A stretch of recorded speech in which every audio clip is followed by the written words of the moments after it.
Andy Kim didn't need to raise his voice, he didn't pound the table or shout into the microphone. Instead, with calm precision, he asked a question so simple it should have been answered in seconds. Do you know what part of the Constitution gives Congress the power to suspend habeas corpus? Across the room, Secretary Kristi Noem froze. She guessed, she stumbled, she admitted she didn't know. And in that moment the entire room shifted. This wasn't just a slip, it was a revelation. Because when one of the most powerful officials in America can't name the very clause that protects us from being locked up without cause, it's not just embarrassing, it's dangerous. Show up and ask for a tour. We've facilitated every single tour that every member of Congress has wanted. We've always done that, and we have to, when we have a tour, also make sure that we've addressed security concerns and have enough staff and all of that, and we were accommodating that when those individuals showed up and they decided instead to break in. You know that they were already on the ICE premise, already facilitating into having the tour when there was the arrest of the mayor. They were not breaking into. They had broken through the outer fence, and they were interior on federal property when the crimes occurred. They were invited in by ICE as the ICE was preparing to give them a tour. That doesn't give them an excuse to start punching law enforcement officers. But you understand that they were not storming the fence. Well, I don't understand. Are you making excuses for their behavior that day? I'm just trying to clarify what exactly happened. Oversight is an important part of what Congress does and what you provide to our department, and we welcome it. We give tours when members of Congress ask for it. We just ask that they not be politicized, that they actually are there to provide the oversight that is needed to ensure that we're doing due diligence in our job.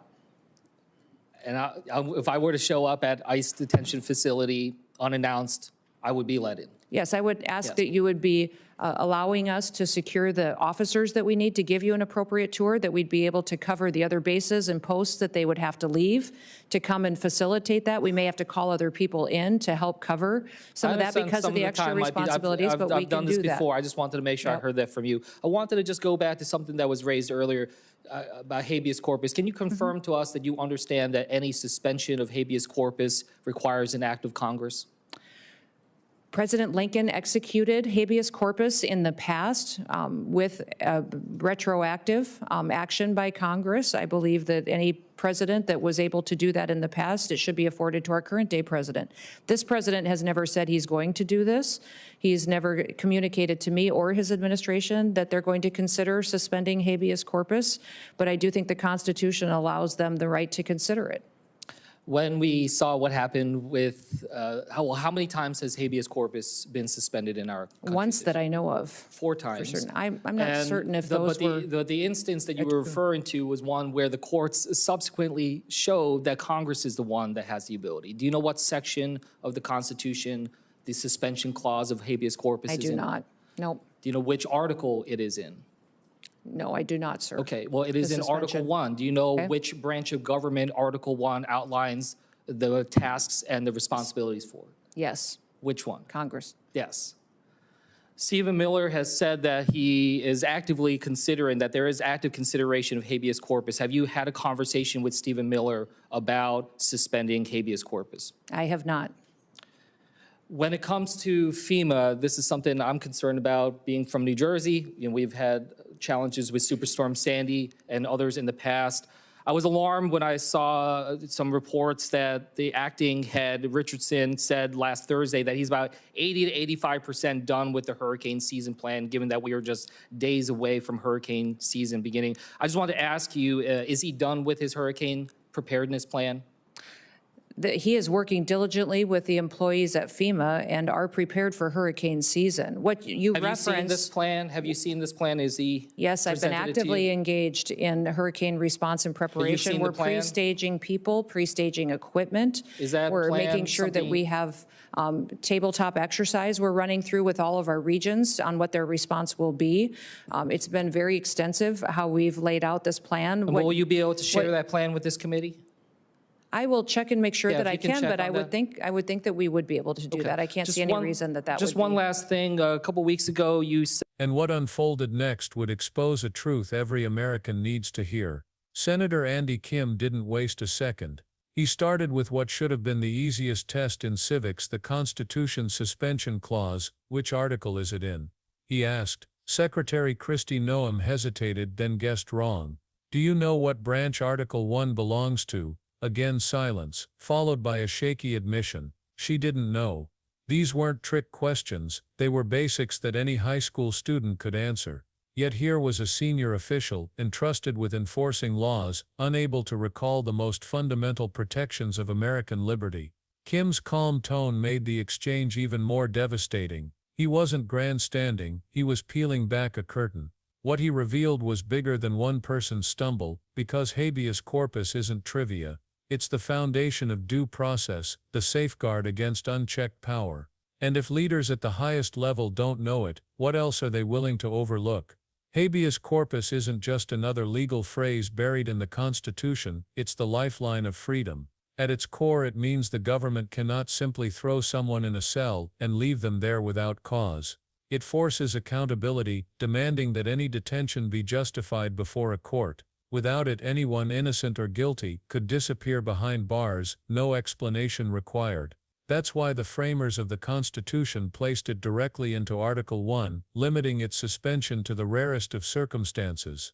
Only Congress, not a single individual, holds that power. It's not meant to be convenient for those in authority. It's meant to protect citizens from authority itself. When a leader shrugs off this safeguard, even casually, it reveals a dangerous misunderstanding. Because habeas corpus is not a luxury or an outdated relic, it is the line between a nation of laws and a nation ruled by force. And when that line blurs, history shows us what comes next isn't liberty, it's abuse. When Secretary Kristi Noem suggested that a modern president should be afforded the same power President Lincoln once exercised, the danger of her words became clear.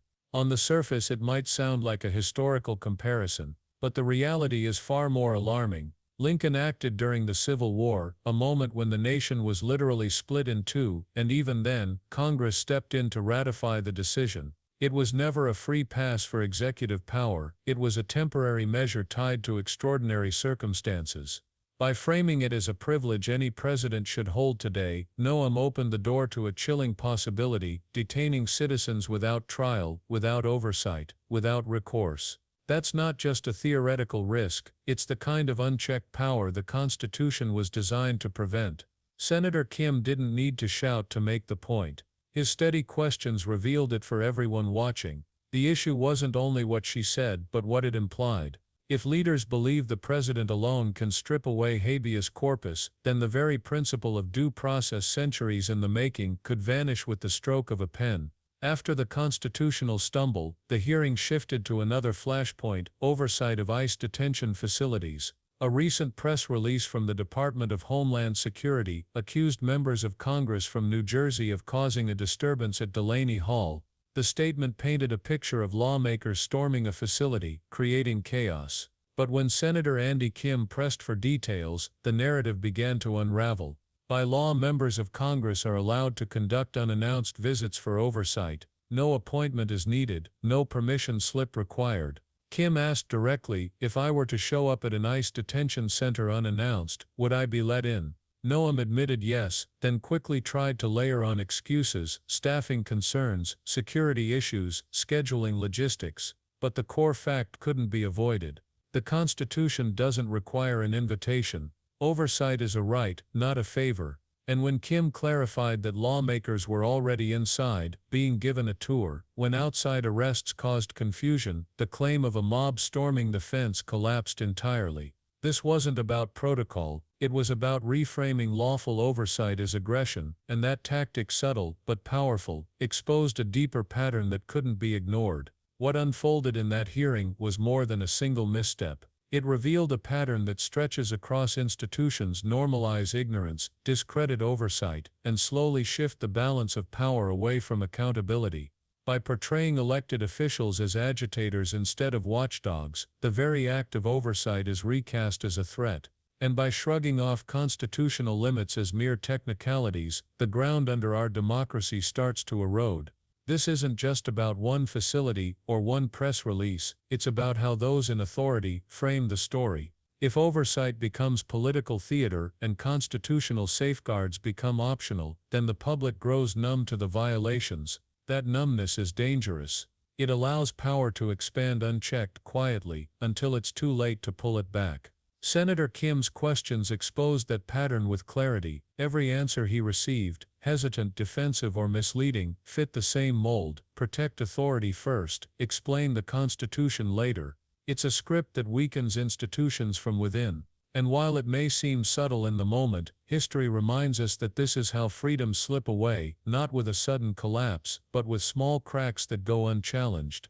The real danger wasn't in one mistaken answer or one misleading press release. It was in what those moments revealed about the people entrusted with power. If senior officials cannot name the very clause that protects citizens from unlawful detention, how can they be trusted to uphold it? If oversight is brushed aside as inconvenience, what stops it from being ignored altogether? These aren't minor details, they are the foundations of a constitutional democracy. Senator Kim's calm persistence laid bare a truth that should alarm every American. Some of the most powerful figures in government are enforcing laws they don't fully understand. And ignorance at that level isn't harmless, it's corrosive. It creates space for overreach, for abuse, for rights to be trampled under the banner of authority. This isn't about partisanship or political theater, it's about whether the people guarding the rulebook actually know what's in it. Because when they don't, every safeguard becomes vulnerable. The larger threat isn't chaos from the outside, it's decay from the inside. And if that decay goes unchecked, the Constitution becomes less of a shield and more of a forgotten document gathering dust. Power without understanding is one of the greatest risks any democracy can face. What Senator Andy Kim exposed in that hearing wasn't just an uncomfortable exchange, it was a warning. If leaders don't grasp the most basic protections written into the Constitution, how can citizens trust them to defend those rights when they're challenged? Habeas corpus is not trivia. It is the safeguard that prevents any government from locking people away without cause. It is the difference between liberty and tyranny. The danger isn't just ignorance, it's what ignorance enables. When oversight is framed as aggression, when constitutional limits are treated like afterthoughts, and when those in authority don't know the rules they swore to uphold, democracy begins to crumble. Not all at once, but slowly, piece by piece, until the damage is irreversible. That's why this moment matters. Because the question isn't whether one official stumbled, it's whether we the people are paying attention. If you believe oversight is a right, not a courtesy, if you believe constitutional knowledge is not optional, then share this story. Subscribe, stay engaged, and refuse to look away, because democracy only survives when its people refuse to let it die quietly.